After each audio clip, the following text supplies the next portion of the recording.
Welcome back to another 32-team franchise update, and we finished the AFC South by concluding with the Tennessee Titans quarterback history. Let's go ahead and dive in, shall we?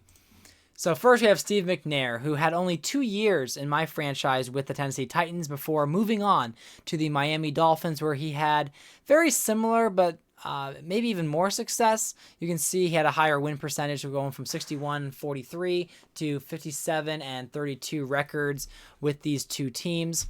For the Tennessee Titans, he threw for 21,644 yards, 147 touchdowns, 74 interceptions. Over half of his rushing yards came, and half of his touchdowns came from the Tennessee Titans. When we compare his real NFL career to the my Madden franchise beats it. I mean, I had more passing yards, touchdowns. I did throw for more interceptions, more rush yards, and 10 more rushing touchdowns. So he had a better career in my franchise than he did in real life. So that's an interesting development there that I think showcases Steve McNair's power as a player. I know it was disappointing when his life ended sooner than it should have. And I still took him out of the league around that time. In real life, he played for the Titans. He also played for the Ravens in his kind of later part of his career. But then you have Tim Couch. So Tim Couch filled in for McNair, who was injured a little bit in that 2003 season. So Couch played for Cleveland from 99 to 2002 and very quickly moved on. And Cleveland had some quarterback challenges, but actually found stability with Terrell Pryor. And we'll get to that in the Cleveland Browns video. But the Tennessee Titans had a 3-4 record with Tim Couch among 3 years of him being a backup quarterback. He threw for 2,000 yards. Again, most of those 12,000 yards came from his Cleveland years. When we look at his real life versus his franchise and my Madden franchise, very almost similar career. I mean, slightly better in my franchise than he did in real life, but I mean, relatively similar. About 800 yards difference, about 19 touchdowns. I threw for less interceptions, which is good, than he did in real life, and then he ran a little bit more in real life than my franchise, and I ran for another touchdown more. The real change took place when Phillip Rivers came in as quarterback. So he was 25-29 from 2004 to 2007, and they moved on from him very quickly. Probably quicker than I think they should have. But this was me looking at. He made the playoffs once, but then they decided to move on from him, and they traded him to the Minnesota Vikings, where I thought he could have been a replacement for Dante Culpepper, but he wasn't. And so he ended up getting a free agent opportunity where he went to the Arizona Cardinals. And there from 4 seasons, from 2008 to 2011, he went 25-25. Very mediocre, mid quarterback. He was a backup for the Jets, where he played 1 game for the Jets in 2 seasons. And he's been a backup in St. Louis and a backup in Green Bay, where he currently is the backup quarterback for Brock Osweiler.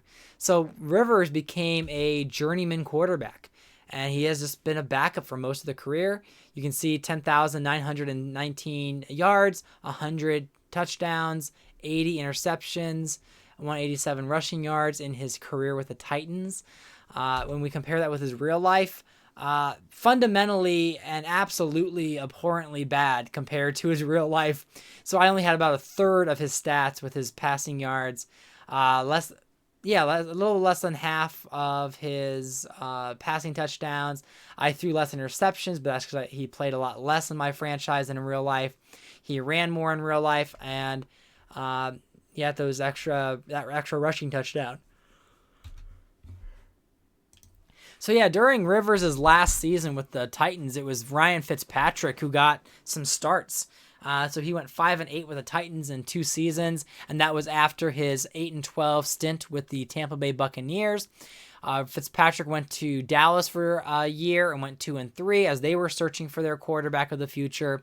And then with the Jets, he went and then he went back to Dallas as a backup quarterback for Russell Wilson. But after 2 years of being with the Jets as a backup, he's now kind of I think he's a free agent right now. No team has signed him. When we look at his stats, He's got 7,000 career passing yards, 55 touchdowns, 47 interceptions, 530 rushing yards, and 7 touchdowns. The Titans' career was about maybe a third of that career. And we compare that with his real life, and, well, he was never the starter anywhere long term, so he never had the Buffalo Bills stint he had in real life. And so that led to not having as many career yards. He bounced around the league like he did in real life, but he didn't get as much starts. As you can see, he had a lot more rush yards, touchdowns, interceptions. Everything is better with his real career than in my franchise. So Fitzmagic, never really happened. Now here's the stable quarterback they had, Kevin O'Connell. So yeah, Kevin O'Connell, the coach of the Vikings. In reality, he didn't play much at all. He was drafted by the Patriots. I think he had maybe played a little bit, maybe. But in my franchise, he kept going to the playoffs. And I'm like, how the hell is this 65 overall quarterback doing it? But he transformed the Titans for multiple years. But then by the end of his career, of his Titan stint, like the first 2 seasons were magical. 3rd season, 4th season, not so much. And so when he started to decline, it was kind of like, does he deserve a big contract? Does he deserve to stay the starting quarterback? And the answer was no. And so the Titans moved on from him. The Chiefs gave him kind of a small chance there. He went 1-3 with the Chiefs. And then he was the backup quarterback with the New York Giants. And I think, I'm trying to remember if he's somewhere else in the league. I have to double check that. But his career, most of his stats are with the Titans. As you can see, 10,500. Very, very identical stats, I mean, with his career, because his Chiefs days were not that long. And when you compare that with his real life, as you can see, 23 yards passing and then -6 yards rushing. So it probably took a few quarterback kneels for Tom Brady, maybe. But obviously, he had a real career, a real starting opportunity in my franchise where he became kind of an interesting surprise in my franchise and a very big spark in my series. And then we've got Josh Freeman, who had a very short stint in Buffalo where he was 0-3. And he basically did not play at all in 2009. He started the 2010 season, and then they got rid of him. He ended up going to the Titans, and here he went 14-13. And now he's with the Chicago Bears, where his career is not doing much better. Now, if we move on to the next slide, we'll see that he has 6,266 yards with the Tennessee Titans out of his 7,022 yards total. So most of his career has been spent with the Tennessee Titans. 49 touchdowns, 33 interceptions, 402 rushing yards, and all four of his 4 touchdowns came from Tennessee. And then we move on, we see his real life where he has 13,873 yards, almost double what he had. A lot more touchdowns. He threw more picks, ran one in. Now, of course, Freeman is still young in this franchise, so he has more time to, maybe he'll get another start somewhere and someday. He might be a backup and pick up some yards and stats that way. But that's Josh Freeman for you. And then we get the current starting quarterback for the Tennessee Titans, Tavares Jackson.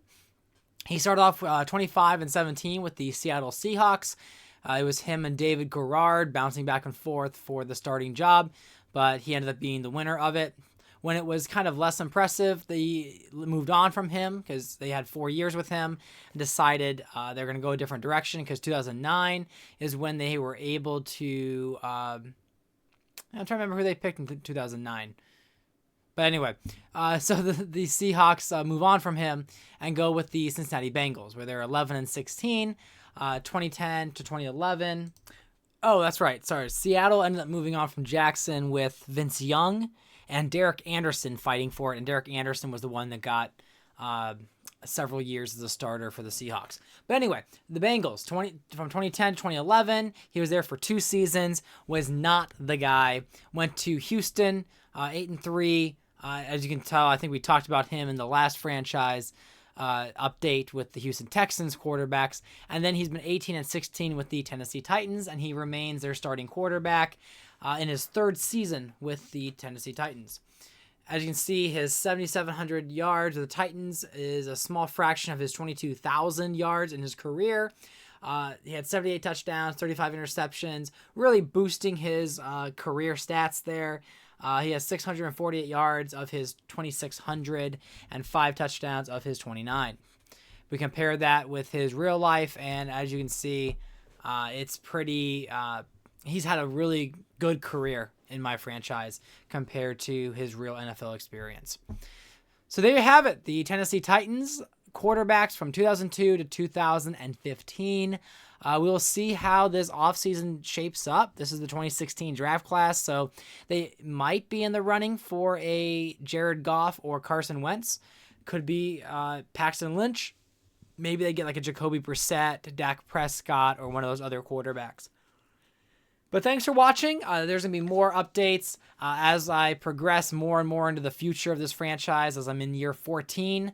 I'm giving more historical updates because there's so much content, and so I'm trying to organize it the best way possible so that I can sort of tell the story of what has already happened and still give you updates as to what's going on.